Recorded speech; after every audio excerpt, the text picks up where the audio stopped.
Is it possible for somebody with hypertension taking antihypertensive drugs to have erectile dysfunction? Like somebody with BP now, is it possible for some drugs to actually have effect on their sex life? They don't actually have the normal sex that they used to have because they are taking drugs. Please clarify this to us. What are the medications that are very harmful to our sexual life? Now, dear followers, make sure you listen to this video. Let's watch it to the end and let's hear what he has for us today. Yeah, this is a very wonderful question. Once again, you all are welcome back to our channel, Reproductive Health with Malik.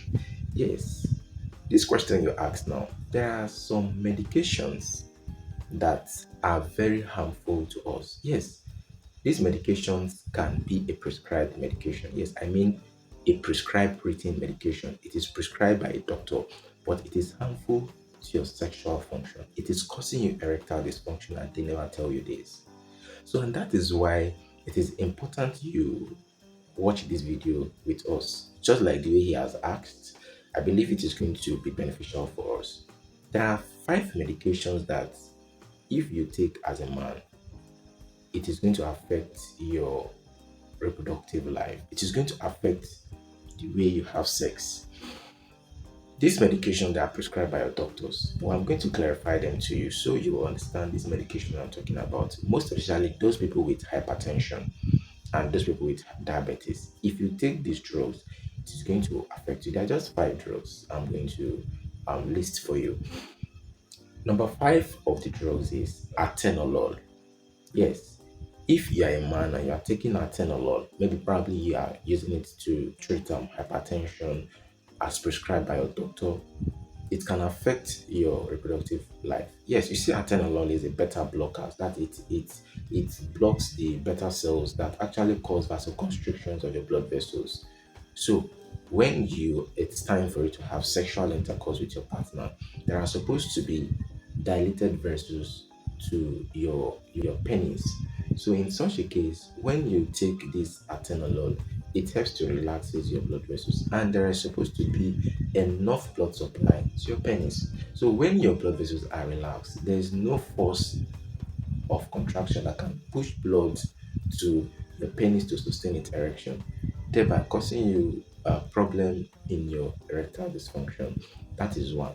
Then, second drug that is also very, very harmful to your sexual life is simvastatin. Yeah, simvastatin.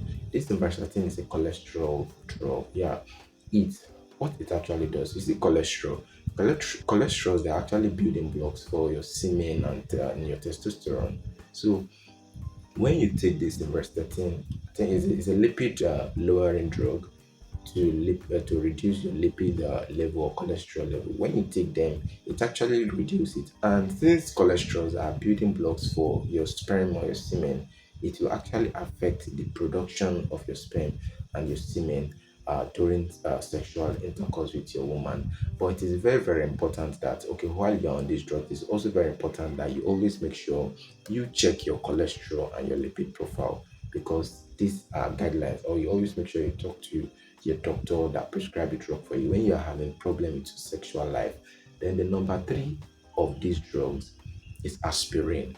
Many of us we do take aspirins maybe for analgesia or for anything, and the reasons why researchers actually bring it out that aspirin can actually have effect on your sexual life is because of the nitric oxide that is present in it, which is actually very, very important for you. So the way, there are some drugs interactions now, some drugs have more of its benefits than its disadvantages, so it is never an option for you to leave the advantage and focus on the disadvantage. So aspirin is also part. Then the number two drugs that is also very harmful to your sexual life, and you shouldn't take it for joke, is rosuvastatin. Yes, rosuvastatin is also part of the cholesterol lowering drugs. So, and the number one of the drug is metformin, most especially for those with type 2 diabetes. They do take metformin, and this metformin, it's not as if it's not good. And if you look at it, diabetes is one of the major causes of erectile dysfunction. But when this metformin are taken, it actually have effect on vitamin B12 absorption. So when this vitamin B12 are not properly being absorbed, it does not give you enough nutrient and enough supplement for you to release your sperm or semen, or for you to have that energy during sexual intercourse. So this is what how metformin can actually affect your sexual life. At least when you are having some of those changes in these drugs, or when you are taking these prescribed drugs, always make sure you talk to your doctor, explain to them on how these drugs is actually affecting your sexual life. Never compromise anything, and don't even leave your drugs without advices from your doctor. That is very important. Not because you see this video here, you start or you stop taking your atenolol, your rosuvastatin, your simvastatin, or your metformin. Talk any of these problem you're having regarding your sexual life with your doctor if you are on this medication prescribed. Please make sure you do. We'll have many of our videos next that will drop regarding your sexual dysfunction or erectile dysfunction. Make sure you click on any of our videos in our channel. If you're just coming across, watch them, and I'll see you in the next video.